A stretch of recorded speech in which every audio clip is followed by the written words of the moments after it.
Hello everyone, my name's Sally Kiwayash.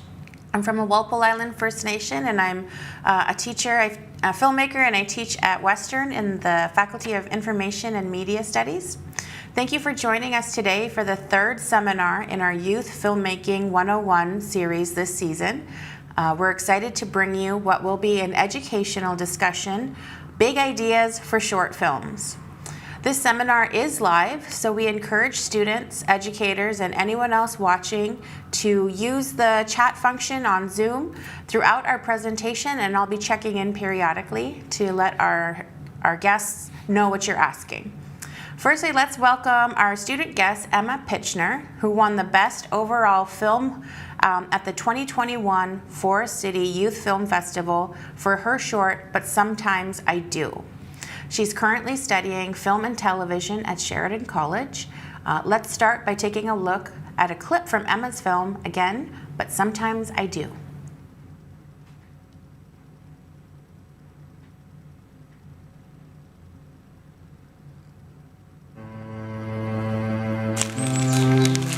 I don't think about that exchange often, but sometimes I do.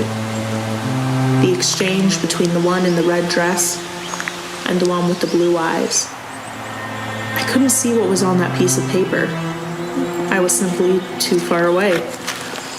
Or maybe the paper was folded up, real small, so I wouldn't have been able to see it anyway. Sometimes I think about what was on that piece of paper, the paper that was folded up real small. Maybe the one in the red dress didn't look at the paper until she got home. And she opened the front door and pulled the paper out of her bag, and she unfolded it and just stared at it for a real long time. And the words seared in her brain. Phrases of I miss you and how dare you and I'm sorry and goodbye. And suddenly, the one in the red dress wished she said the words she wanted to the one with the blue eyes. Wonderful. Thank you for sharing that clip, Emma. Yeah, no worries. Can you tell us a little bit about the film? What inspired you to make it?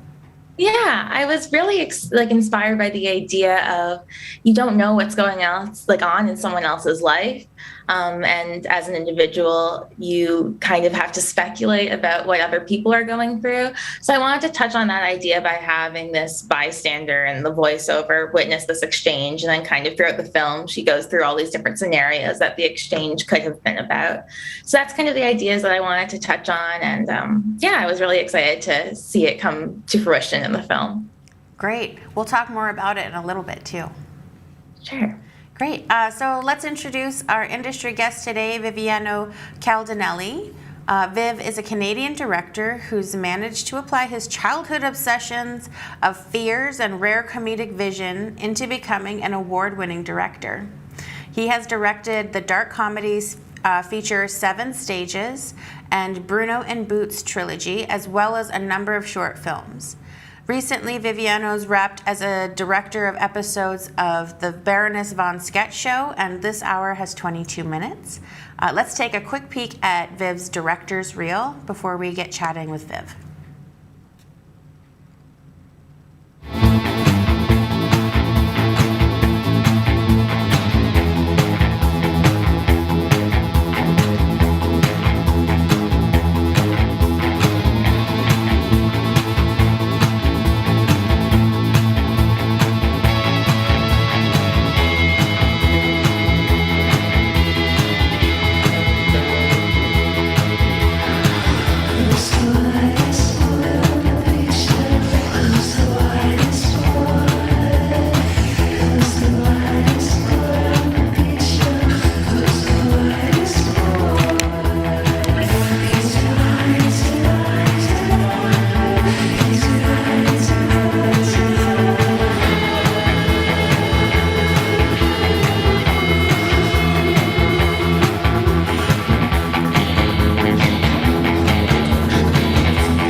Great, thanks Viv for sharing that with us.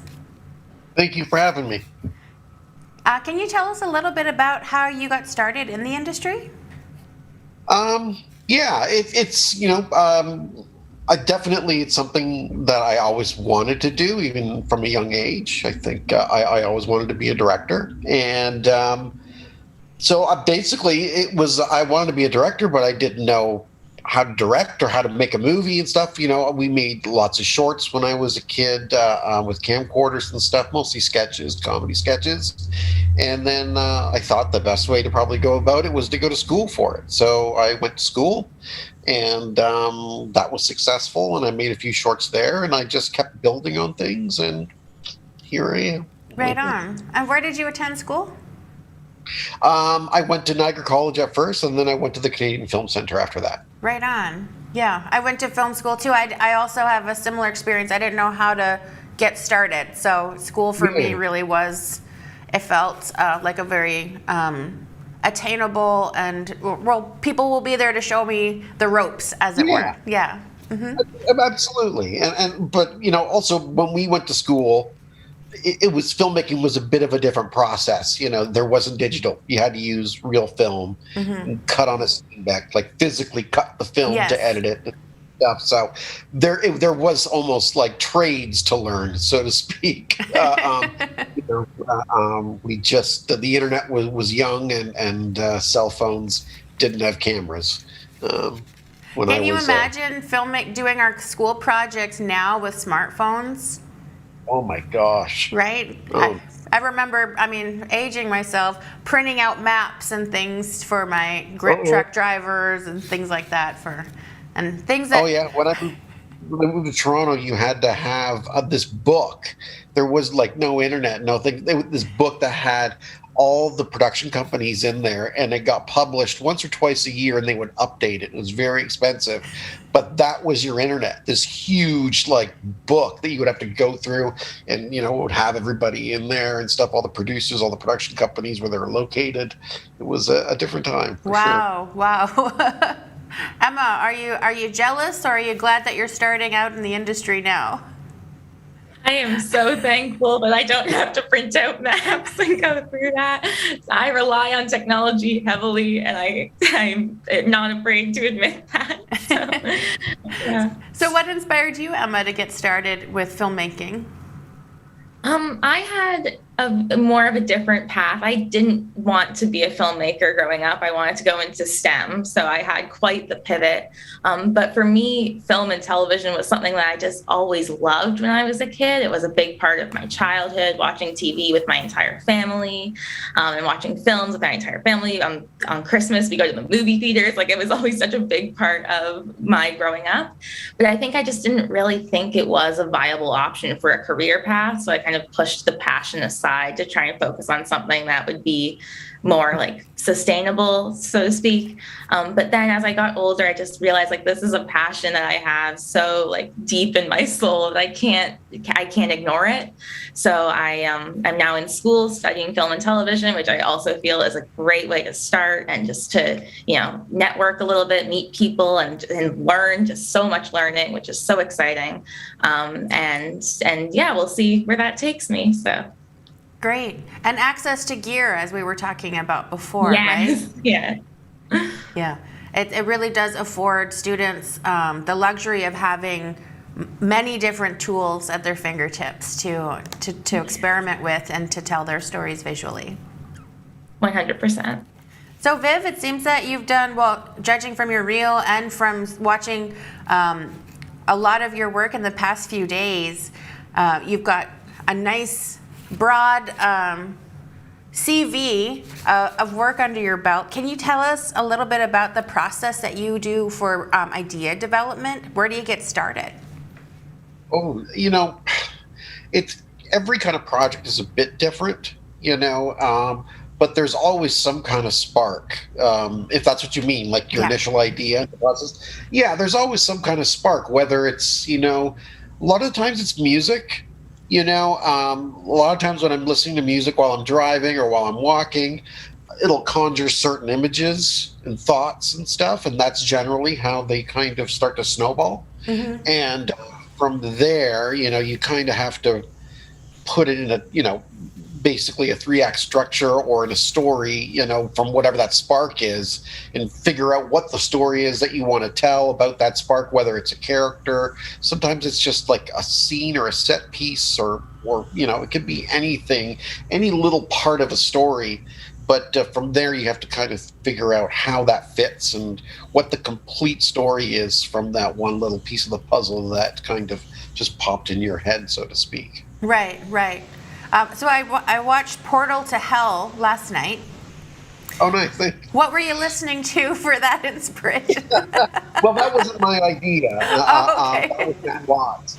That was my creative partner on that project, so to speak. And that's just something he thought of. But with that, he had the initial idea of superintendent finds that portal, in his basement, in the apartment, and he has to kind of save the world. And so with that, we sat down, we talked it out, and we decided to do the short first as a proof of concept kind of thing, as a calling card for the feature, because we knew the feature would be a bit of a hard sell. Right.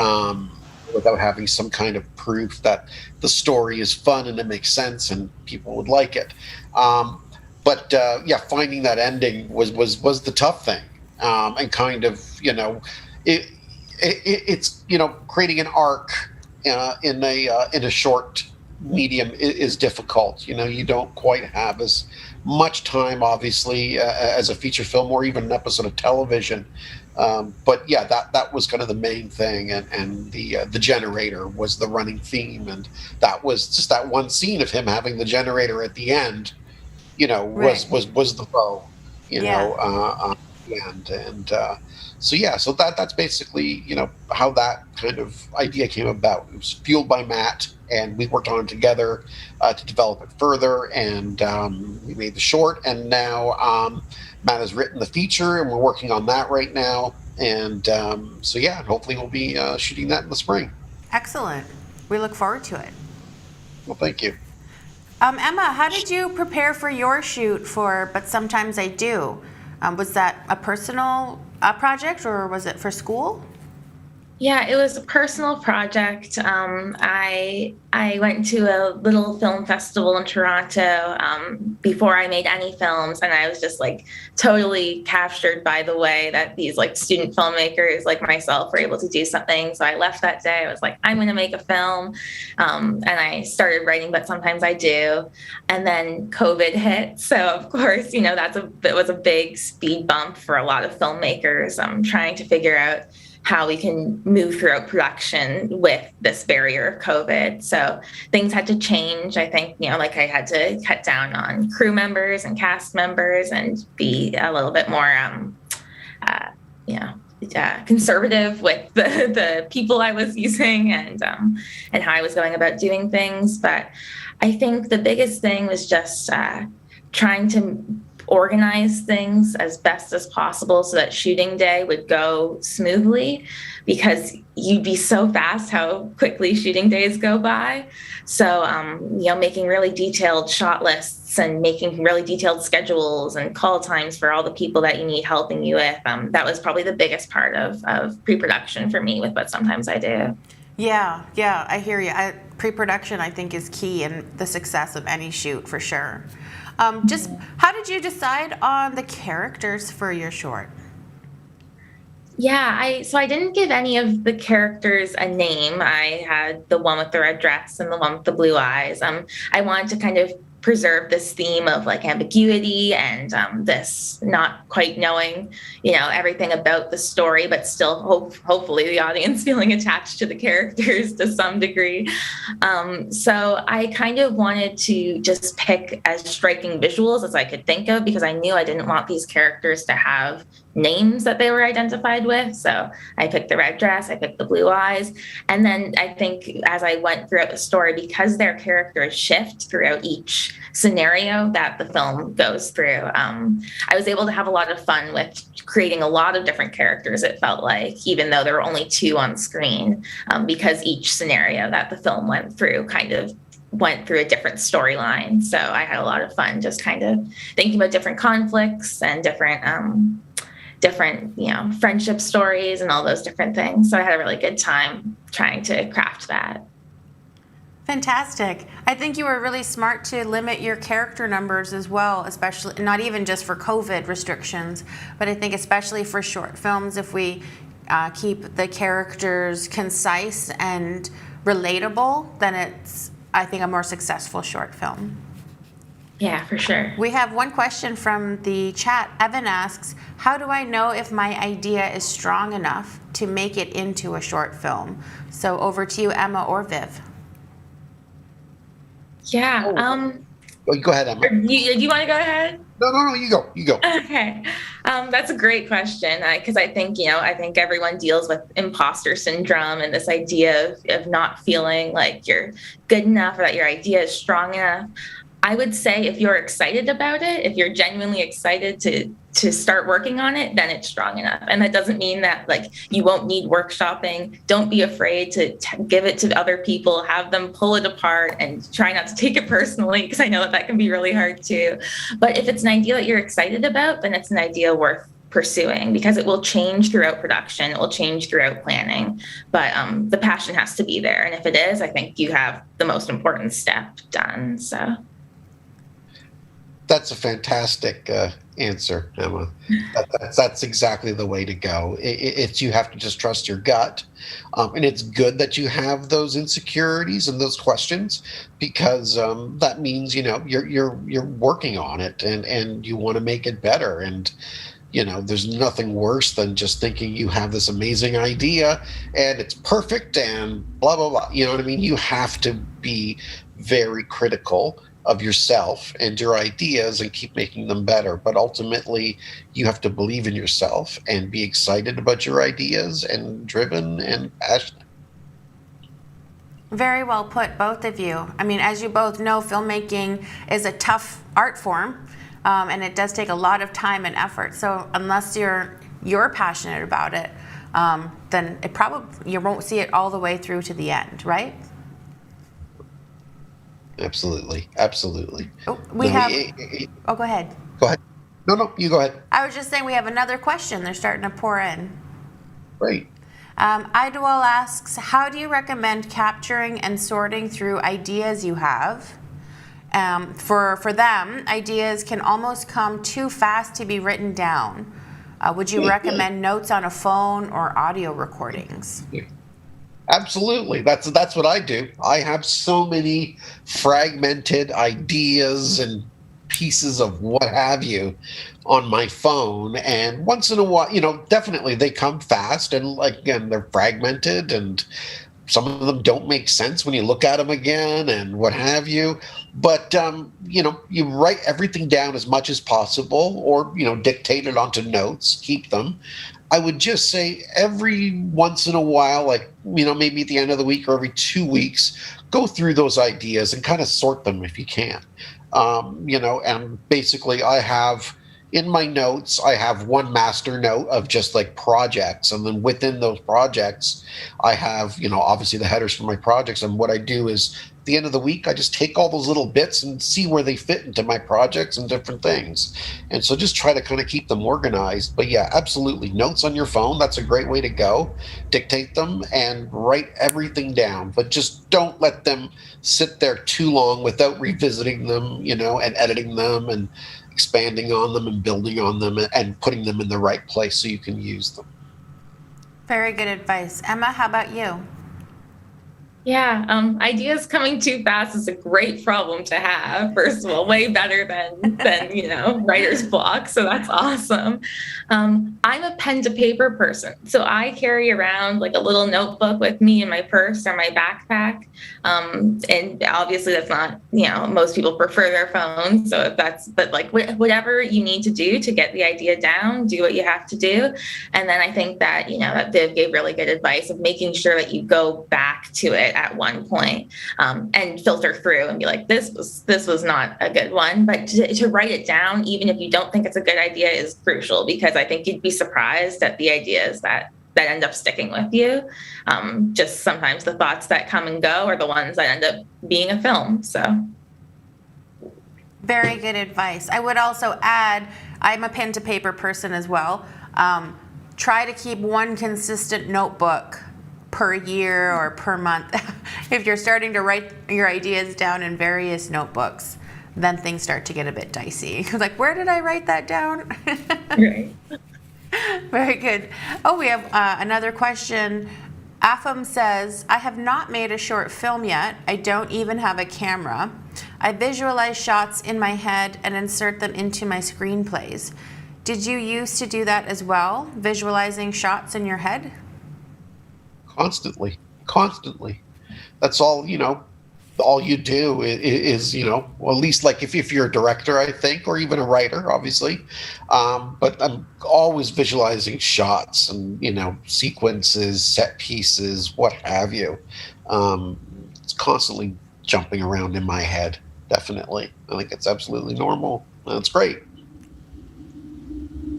The startings, the budding screenplay or filmmaker definitely has those thoughts and thinking about storytelling visually, for sure. As far as filmmaking goes, to both of you, how does collaboration factor into your creative processes? Viv, you mentioned before that you have a creative partner that you work with. Can you talk a little bit about that? Yeah, I personally, I like to work with a partner, with a collaborator. I just find the process a little lonely, and I think it's just because I'm a director at heart. I like being on set and I like being around people and like bouncing things off of different people and chatting, laughing, and expanding on ideas and stuff. So it's nice to have that collaboration, that other person as a sounding board, and vice versa when you're working on a script or what have you. So for me, I do like the collaboration, and I'm very open to collaboration with everybody. And I think ultimately you want to, with every stage is a collaboration of sorts, whether it's pre-production, on production, or in post. You're always working with someone or a bunch of people, and it's about collaborating, but also kind of empowering them too. Mm-hmm. And it's not about, micromanaging people and making sure they do exactly what you want. If you're bringing someone on, you have to realize what they bring to the table and appreciate that and empower them to do that, and so that's how I feel collaboration should work. If you're working with a writer, let them write. Don't tell them what to write. And if you're working with an editor, you talk about, what your visions are and what have you, and you let them cut it, and see what they bring to the table and what they do with it.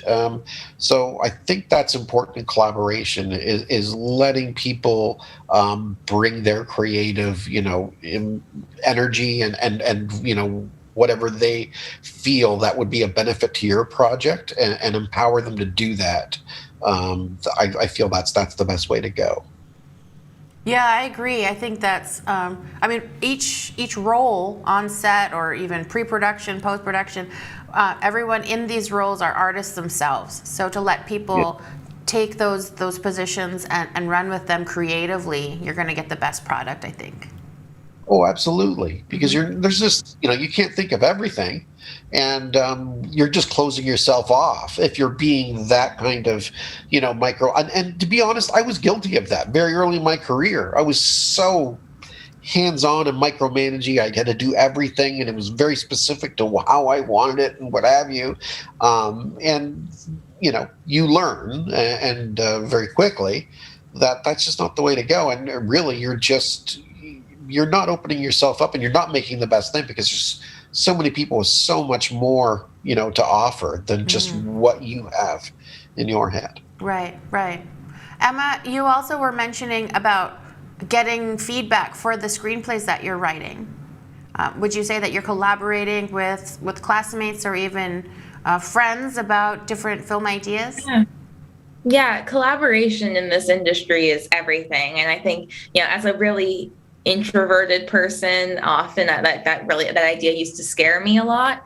But there's something like really magical that happens when you're just sitting in a room with a bunch of people and you're all working on the same idea and everything clicks, and the camaraderie is something that's just so incredibly valuable. And it's a great way to network. It's a great way to know people and then, be like, oh, I want you to help me on this, and then get other people's help on your things. And that's how you work on a lot of film sets, just by, being able to collaborate with people and let people get to know you and what your strengths and what your weaknesses are. And hopefully you can kind of work together and click well, where one person's strengths is another person's weaknesses and vice versa. And then that's how you get a great product, when you have, each individual on a team have a strength and be super passionate about something that someone else may not be as passionate about. But then you have each section of the film, just someone pouring their heart and soul into it. And then you get a really great product. For sure. And everyone gets better together. Yes, 100%. That's also, Emma, you really hit on something, and it's really about also knowing what your shortcomings are, or what your weaknesses are, so to speak, and identifying them, and having bringing on people that are able to kind of solidify those weak spots, and strengthen those little parts there. That's very valuable, and the more you know about yourself and what your shortcomings are, that's you could turn a weakness into a strength once you know what your weakness is, and find the right collaborators to kind of help you. I think that's a really good way of going about things. For sure. I'll ask, how would you say ideas for short films differ from ideas for feature-length projects? Would you say that there is a difference? No, I think ideas are ideas, and then essentially, you have to find kind of what's the best way to tell that story, and I think that's where you kind of figure out which medium definitely it's going to be, and sometimes I'll have an idea and I realize that's more of a short idea, or a sketch, or that's a more of a feature idea. So it's being able to know what the story is, and then figuring that out, and then you can see how what is the best format to tell that story. So I guess to follow up, how would you determine scope? Is that just practice, or do you get started writing to figure out the scope or the length of a project as you take idea into the writing phase? Well, I think you can start to think about scope once you understand, once you have your idea, your spark, once you figure out what the actual story is, then you have an idea of what the length is, right, and how you want to tell it. And then you can understand what the format would be the best, place for it. And so it all really depends. Like, if you have a joke and it's a really funny joke, but there's really no story for it, then it's probably more of a sketch. That's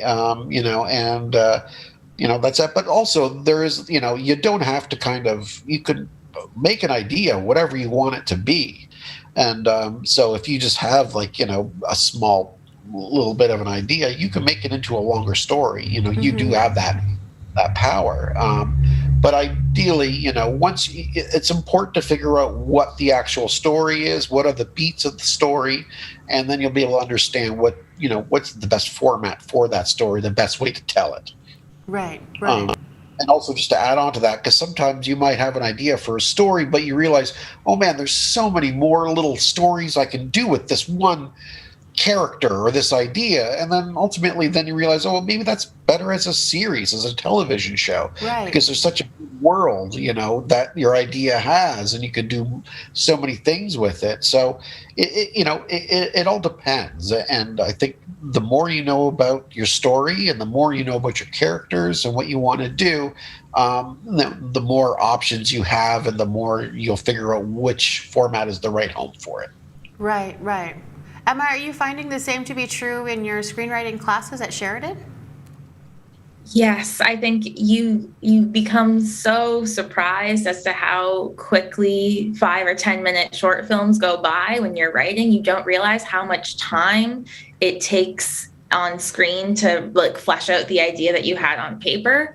So that's something that I struggle with. I think pacing is so important, and it's a difficult concept to grasp. And I think my biggest tip as someone who's still learning too would just be practice.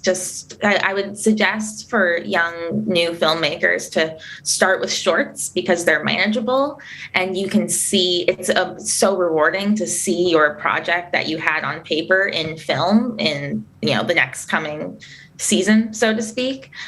So I would suggest starting with short films, and then as you kind of can make the films longer and longer and start to develop greater ideas, then that becomes exciting. But I would just say practice in regards to pacing because it is a tricky concept.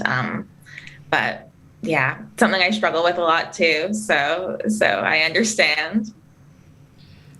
Pacing's also, it's different formats lends itself to different pacings and tones and, what have you. So, a feature, obviously, you can take your time with things and the pace can be a little slower. If you're doing a short or sketches, the pacing could be quicker, a lot quicker with that. So definitely the different formats allow to different, pacing and stuff. Right. As far as production goes, if you're writing something to shoot, you've got a camera, you've got some friends, you're getting ready to make that short film. Does resource availability or money come into play in your creative practice for writing a TV show, feature-length film? Do you allow budgetary constraints to affect your creativity? Yes. Short answer, I think yes. Well, for instance, this feature, the Portal to Hell feature that I'm working with now with Matt Watt, the writer, we have to do a budgetary, pass on it basically, and we have to go through it and make sure we can do it for the budget that we have. So definitely, it's smart to think about that. Because obviously you're not going to be able to do it if it's going to be, too expensive and you can't afford to do anything. But it all depends on what you're making this for, and what the context of it is. So like if you're just doing like a student film, like a short film, you're going to want to keep things pretty small and kind of figure out what you have and what you can work with that's going to be cheap. But it's always good to have an idea of, is this makeable, is this doable with the budget that you have, and knowing what that box is before you start kind of really rolling with things is a good idea. But that's if that's more of a, if you're just writing something for the love of writing it, then go nuts. Absolutely go crazy. But once production actually is a real thing, then definitely you're going to have to really think about dollars and cents when you're writing things and looking at things or rewriting and what have you. Right. Emma, you were mentioning at Sheridan that how many projects have you done this term already? We are on our third short film, and then we're doing a lot of sound, radio, and podcast type projects too. Wonderful. So how does where are you getting your ideas for attainable, doable projects for these many projects that you're doing at school? Yeah. I think, again, a lot of it comes back to collaboration and sitting with your group and saying, okay, like what was something that we've always wanted to do. And we have the equipment here. We're so fortunate to be in this position. So let's try and do, even if it's a microscopic version of that. So I would say don't be afraid to let your imagination go, but then, after 30 minutes of really fun, imaginative brainstorming, take a step back, look at, okay, what's actually possible to execute. And I would say the biggest thing that I found useful to say oh, this would be a great idea and I don't want to let it go, but also it needs to be way down in scale, is focus on the theme of what that film is, of what your idea is. And because themes are so transferable. So whether the theme can be the same for a film that's 2 hours or the film that's 5 minutes. And I would say focus on the theme and let yourself focus on what message you want to get across, and see how you can do that with a different time restraint. And I think that's been probably, and again, it's going to be different for every person, but for me, that's been something that I've used a lot to help scale things down when I just don't have the budget or the equipment or whatever to make this big grand idea work in reality. So Great advice. Janice asks, personally, I believe a film isn't good if the storyline is weak. Would you agree with that? Or is cinematography more important for making a film good? Oh, you have to have the story. It's all about the story, and you know, then that's, what any kind of, film, TV show, what have you, in its essence is about telling a story, telling a good story. So that is the ultimate thing. Cinematography is great. Performances are great. Everything else is great. But at its core, you absolutely need to have a good story. What are some of the things to you, Viv, that make a good story? Like, what are those key elements that you would suggest making sure that students or beginning screenwriters really, really nail? I think, having something to say, I think, is very important. Having a point of view and having a strong theme, I think that's very important at its core. I think that's where you want to start. Why am I telling the story, and what is this story really about?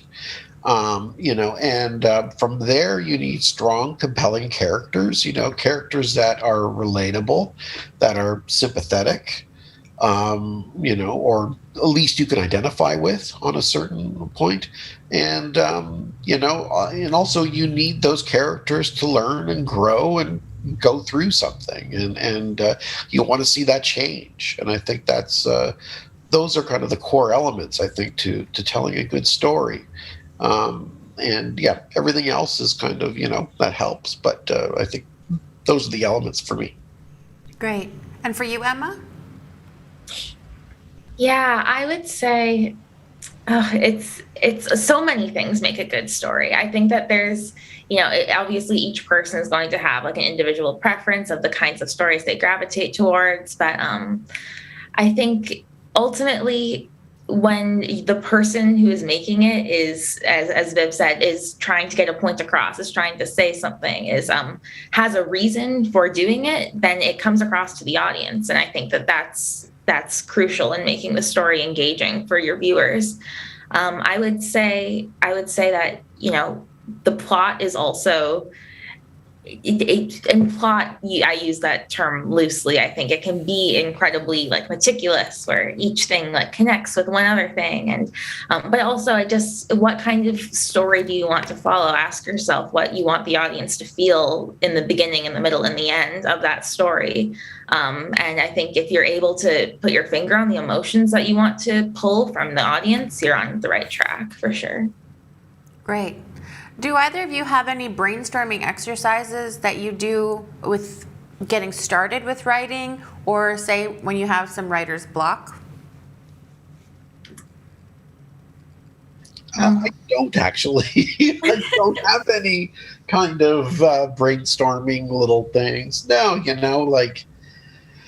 I guess any kind of, well, at least they're not, sensational or special. It's pretty, normal stuff. You get together, you talk it out, you have ideas, and you laugh, you talk, you procrastinate, and you write them down, the ideas that you have, and you go from there. But and as far as writer's block, I think it happens to everyone. I think you just have to give it time, and you can't force the issue. And if it's not coming to you, it's not coming to you. So, go take a walk, put it down. You just have to put it down and walk away and let it come to you. It'll come. Would you two say that having more than one project that you're writing at a time maybe helps with the creative process for each? So you're not just focused or obsessing about one idea and you can move to the next, or having more than one iron in the fire, as it were? What do you think? Yeah, sure. It is good to always have something else to go to. Absolutely. You don't want to have too many. 2, 3 projects at a time is good. That's a good level. Yeah. That's a good number. And yeah, so you can put something down, go to the next thing, and work on that for a bit, and then something will come and spark the other idea, or what have you. But I think that's a really good way of going about things, is having a few other things, and try to make them diverse as well. Like they're not all 3 movies or 3 pilots or 3 short films. Like one's a feature, one's a TV show, one's a short, or it's kind of different mediums, different things, or different genres even. Yeah, for sure. Emma, have you had writer's block? How do you manage it? Oh, of course I've had writer's block. Everyone has writer's block. I think, this is coming from someone who like TV and film is 100% my passion. It's all I talk about. But I think it's also important to have interests outside of that too, because you can get a lot of inspiration from those things, whether it be, whether it's visual art or, or some sort of exercise, like a sport or something like that. You'd be surprised at the way things can come to you through doing things that seem unrelated to film.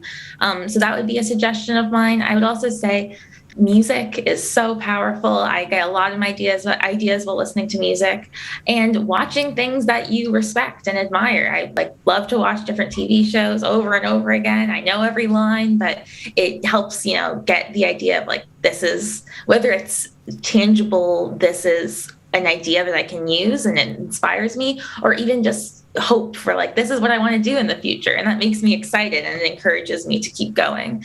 So I would say writer's block happens to everyone. And just kind of turn to things that you're passionate about. Step away from the computer for a little bit if you need to.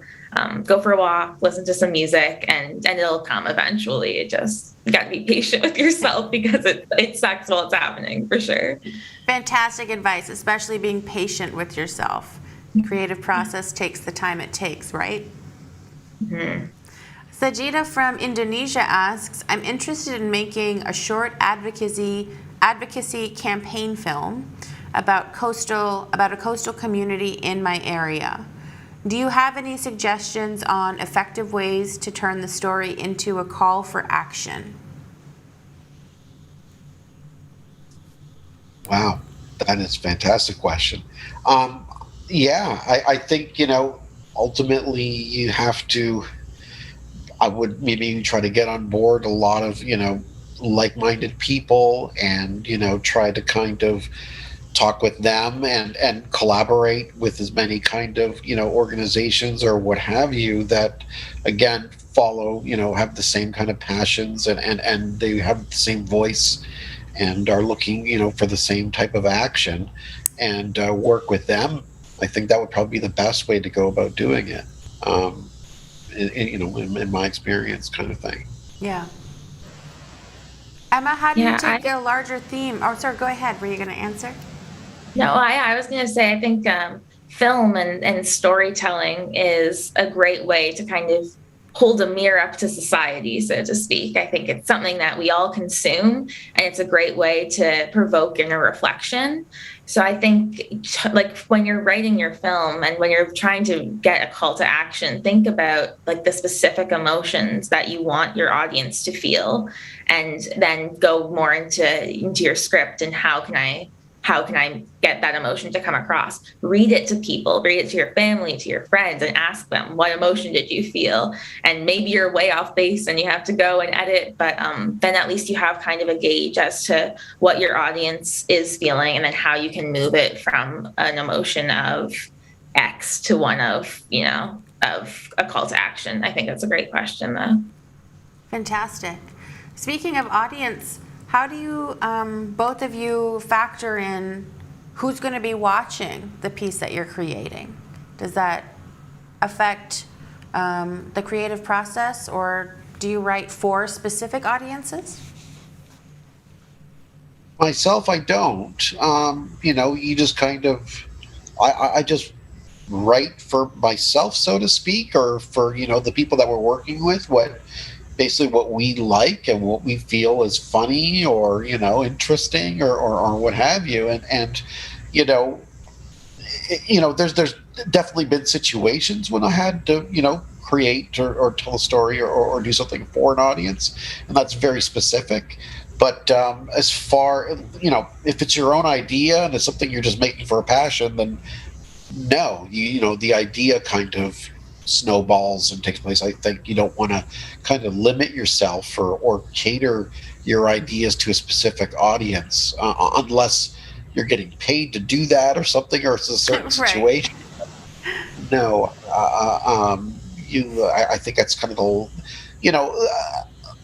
a situation maybe if there's something that you're doing with a character, you might think as an audience on a whole, are they not going to be able to identify with it, or is that going to be too much for that character, and is that going to kind of be unsympathetic or something?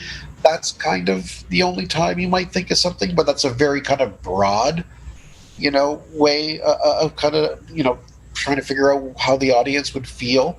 But as far as kind of specifically thinking for a demographic or for a type of fan base, no, I wouldn't recommend doing that unless again, you're being hired for a job and there's a specific kind of mandate or vision for that.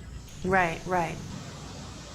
Afam asks, what are some movies or directors that deeply inspire you? Great question. Emma? Yeah, Yorgos Lanthimos is for me just like hits the spot every time. He has some fantastic work. Wes Anderson is amazing from a visual standpoint. For someone who struggles with the visuals of a story, to watch a Wes Anderson film and I get blown away every time. I'm a big TV person, so Vince Gilligan did some great things with Breaking Bad, like truly like revolutionary. So there are just so many different people, and it's so exciting to live in a world where there's so many talented people that we can draw inspiration from. But again, each person will have their own individual tastes. So finding a director or a TV series or just like films that speak to you is so important in the creative process, because when they resonate with you, it can really start to get your creative juices flowing for sure. Viv? Oh yeah, geez, there's so many. Like, I guess for me, I like John Carpenter. That he was a big influence for me. Scorsese was, Tarantino. There's also Lena Wertmiller. I don't know if you know any of her films. You should check her out, Emma. Definitely, Lena Wertmiller. It's 70s, more or less. But she is profoundly brilliant and some really, really dark, funny stuff. But yeah, I'm kind of a bit eclectic as far as filmmakers and different movies and genres and stuff. I like everything from column A, column B, column C, so to speak. I think ultimately it's just really about is it a good story or not? Are they a good storyteller? And but yeah, so I would say definitely my two. If I had to break it down to kind of the three, I would say probably Lena Wertmiller, Scorsese, and Tarantino. I would say my three big influences. Great. As you're writing a project or developing a new project, do you have like a watch list of things that help keep you in that frame of mind, or to help inspire you further in the storytelling? Yeah, absolutely. Always, you try to figure out kind of tonally, what you want to be doing, kind of thing. What are some films that are that have inspired this idea? You kind of want to go back and watch those. And also, too, you want to watch other films that you don't want to do the same thing. You never know. You might be copying ideas, or not copying, but have the same ideas and snowball sometimes. But no, definitely. you're always watching stuff that inspired or totally is kind of the same thing to kind of get in the groove and stuff. Right. Yeah. Emma? Yeah, I think having a to watch list is always important, whether you're working on a project or not. It's such a great way to learn. Even, like, I'm fortunate enough now to be in film school, but in high school when I was in a science program and I was dying for film content, just like watching films is such a great way to educate yourself. Watching interviews with the director, watching the cast talk about what they think is going to happen in the next film or in the next episode of the TV show, and all those things, I think, is a great way to educate yourself and get yourself excited about the industry that we're all going into. So I think that always watching more, it's just a great way to learn, and I find it super beneficial for me personally.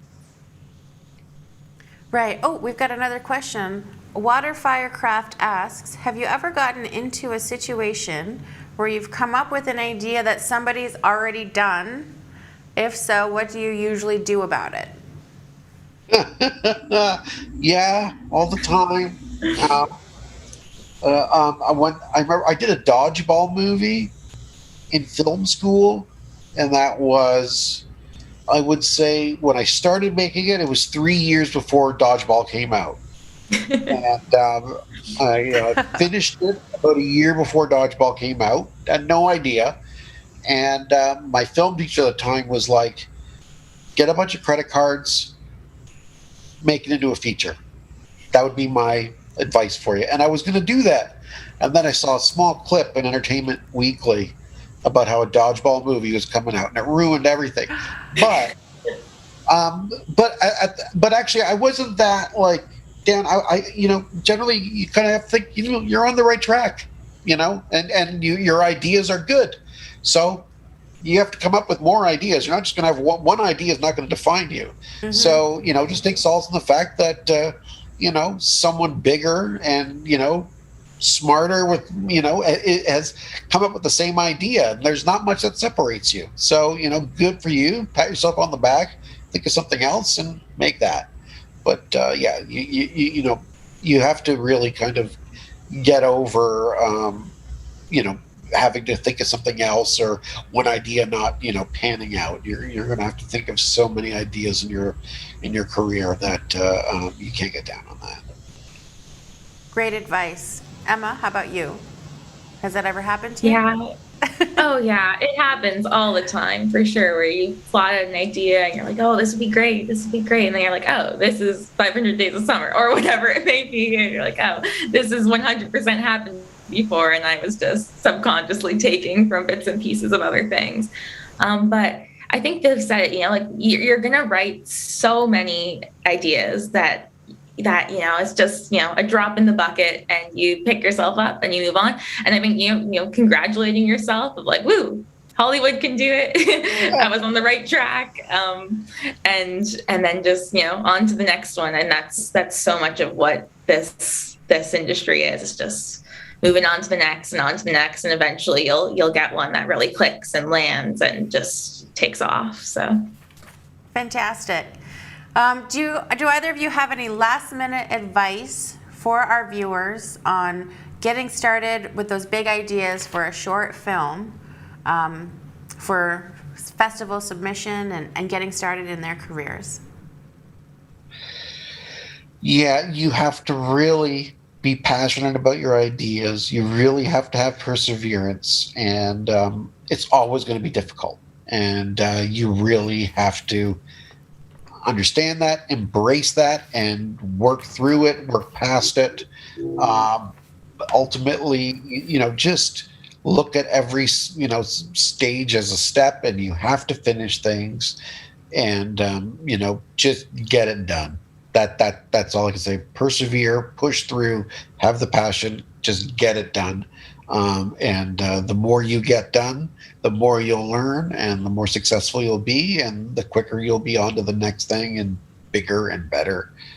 And that's the way I had attacked it, and it's worked for me. Great advice. Emma? Yeah, I would say brace yourself for failure. And I don't mean that in in a way that like to, be like mean or put you down at all. But it will happen, and embrace it, because that's how you learn. And especially in this field, you're going to fail so many times, and that's just part of getting better. And I think embracing that and understanding that like this is going to be difficult, and there are a lot of people who aren't going to like your idea, and there are a lot of times when you won't like your idea and you'll be like, what am I doing? That's all part of the process. And knowing that that's not a reflection of who you are as a filmmaker. You will fail, but that doesn't mean that you're not going to be successful in the future. Think of it as like you have to fail to get where you're going at one point. So you're just knocking off one of those failures now instead of later. So you're just one step closer to being successful. So I would brace yourself for things not to go as planned, and just try and enjoy the ride in that way. Fantastic advice. Yes, failure is not a bad word, right? It's part of what creates us and helps us learn and become better artists, right? If you're not failing, and if your back isn't against the wall, and if you're not royally screwed at some point in production, something's wrong. It's not going to turn out. You're not working hard enough, and you're not challenging yourself enough. It's part of it, and yeah, you've really got to make those mistakes and learn from them. If you're not making mistakes, and you should be scared all the time. It's a good thing, I like to kind of sometimes just dig myself into a hole, and the only way is to like get out or die in that hole. And you've really got to be take those chances. That's what I mean about being scared. Mm-hmm. Go for it. That's the only way you're gonna really kind of learn and challenge yourself and do something exciting and new. Fantastic. I wholeheartedly agree. Thank you, Viv, and thank you, Emma, for joining us today. And to all you young filmmakers out there, don't forget to submit your films for next year's festival, for the Forest City Youth Film Festival 2022. Thanks, and have a great day.